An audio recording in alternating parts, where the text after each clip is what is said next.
Hello! Welcome to my YouTube channel.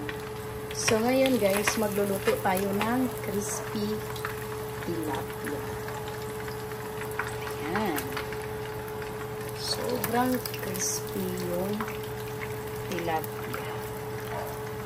Kita mo naman yung ulo niya, parang ano na, namula-pula.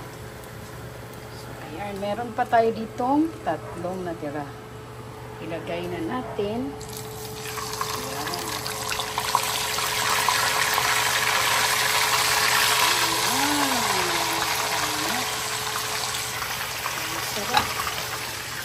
Aking lutong tilapia. Crispy. Grabe crispy yan.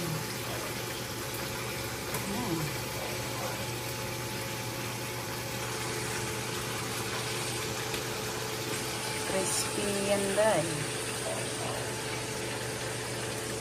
Oh.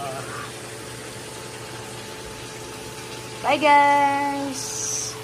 Tingnan mo muna kung paano natin niluto guys sa mahinang apoy.